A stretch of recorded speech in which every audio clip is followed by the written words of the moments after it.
Hello, my YouTube family. Hi, this is Dr. Lee, and I'm back again with another video. So today we will be demonstrating how to place a patient on a bedpan according to the Prometric Guidelines. I have my patient already supine. We start this skill with the patient lying flat in bed. Okay, and when you're taking your Nurse Aide State exam, this skill will be done on a live person, but I will be demonstrating it on a mannequin. So again, this skill will be done on a live person. Okay, so I'm going to step out, come into Miss Mary's room, and we will begin. If you enjoyed the video, please give me a thumbs up. Hit the subscribe button below if you haven't done so. Let's get started.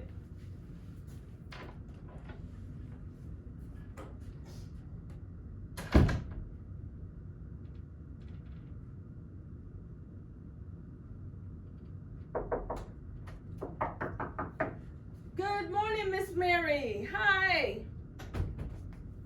This is Dr. Lee, so I'm here to assist you to the bedpan. I understand you want to use the bedpan. Great. I'm going to close the curtain to provide for privacy. I'll go wash my hands and I'll be right back. At this point, I'm going to assume the evaluator has told me that I can simulate hand washing, so I will just say I wash my hands. If the evaluator has not told me that I can simulate hand washing, I must physically come here and wash my hands the correct way. So I'm washing my hands. I will gather my supplies. I will get 2 bath towels, one to use as a barrier to put on the table. The second bath towel I'm going to use as a linen protector to put under the patient buttocks. I will get 1 bedpan, toilet tissue, and wipes.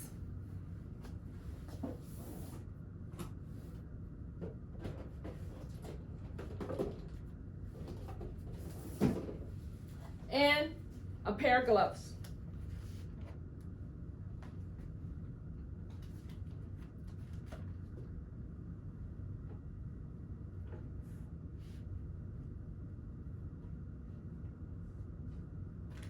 Okay. Miss Mary, I'm going to go ahead on and put my gloves on. You must talk to your patient while you are providing care. Communicating with your resident will be a part of indirect care. And we're graded for our indirect care part for each and every skill. So the linen protector I'm going to put under the patient buttocks. This is to keep the bed dry. So to prevent Miss Mary from having to scoot up and down twice, I'm going to put the linen protector here and put my bedpan on top of it. So when she scoots up and raises her hip up, I can put both things under her at the same time. Now there are 2 ways for putting the bedpan under the person. I can either have the patient bend their knees and scoot up, or I can position the resident to the side. Since I'm doing this on a live person, I'm going to assume that the person can bend their knees and raise their hips. So Miss Mary, I have the bedpan here. If you can bend your knees and raise your hips, we'll get this up under you. Okay? I'm just going to kind of raise your gown up a little bit here and get it out the way.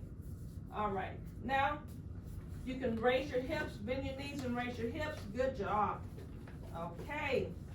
Let's get this up under you. Make sure the pad is covering you on both sides.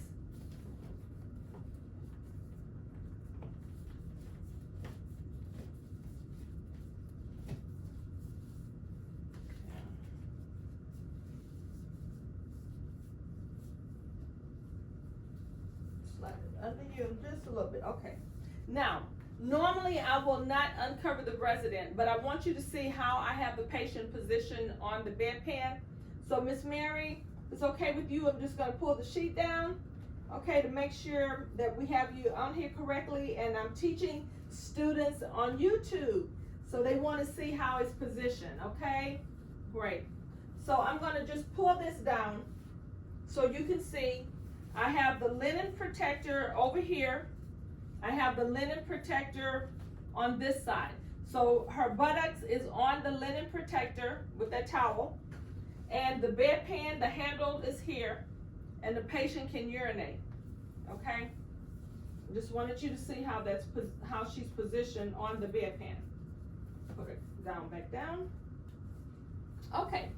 Now that I've done that, and once I put that bedpan under the resident's buttocks area, my hands are dirty. So at this point, I don't want to take my dirty hands and touch the wipes and the toilet tissue because those are clean.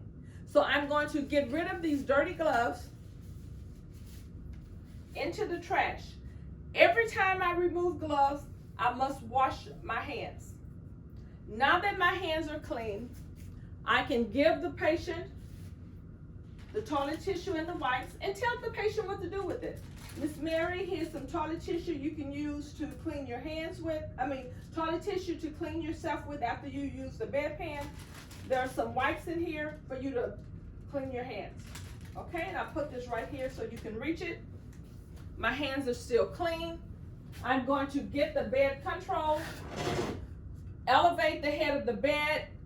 I don't care how high you elevate it, but you must elevate it. Miss Mary, coming up just a little bit. Is that good? Great, thank you. And I'm going to make sure that my patient has the call light to call me. Miss Mary, here's your call light. And you can call me when you're through. I'm going to just step on the other side of the curtain to give you some privacy.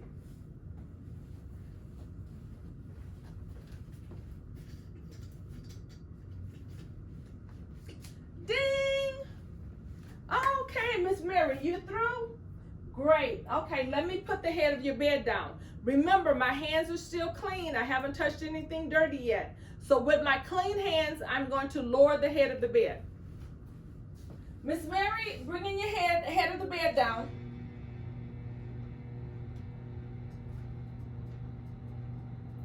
All right. Now, I'm ready to start touching things that's dirty. I'm going to get another pair of gloves and put on because I'm ready to touch dirty things. So I need my hands protected. The wipes that the patient used is now dirty. The toilet tissue that the resident used is now dirty. Miss Mary, if you can bend your knees and raise your hips, I'll go ahead on and take this pad and the bedpan from up under you. Great. Thank you so much. I'm going to go put these things up. I see that you already have the call light. I'll be back to see if there's anything else that you need. I'm going to take my dirty things and put them away into the trash. The contents that's in the bedpan, I must act like it. I must come over to the bedpan and empty that into the bedpan. Even though nothing is in it, you must do that, okay? You must physically rinse the bedpan.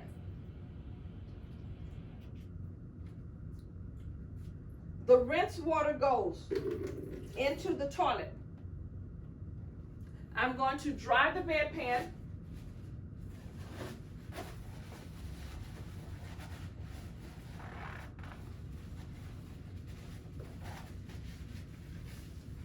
Okay. And now I'm going to go ahead on and put the bedpan up. Okay, have a paper towel to open up the patient's drawer and put the bedpan up.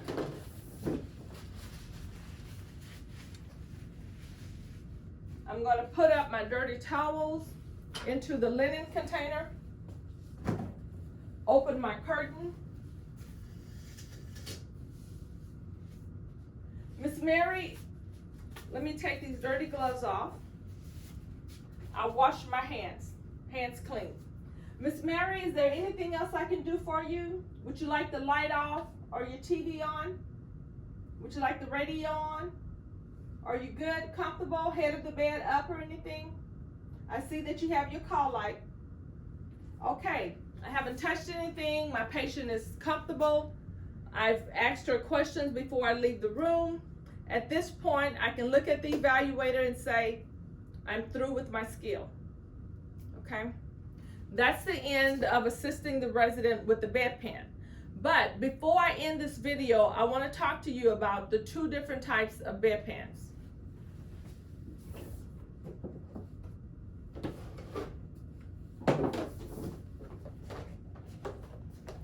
There are two different types of bedpans.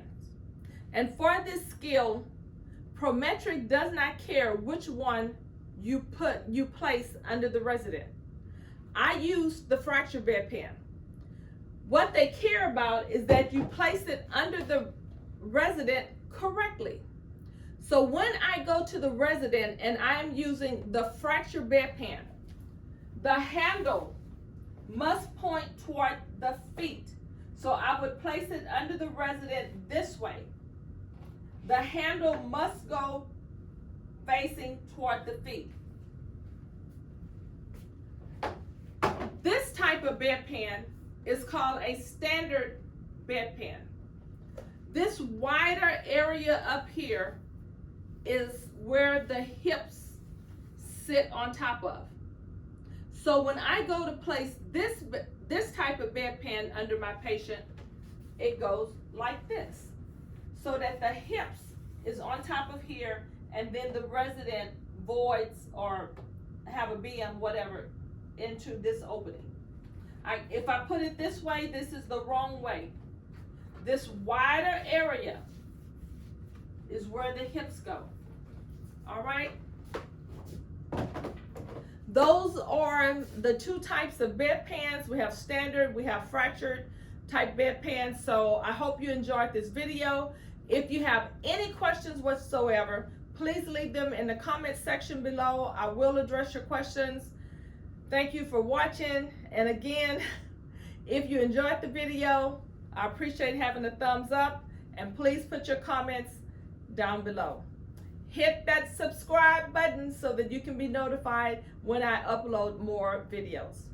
Thank you so much, and I'll see you in the next video. Goodbye.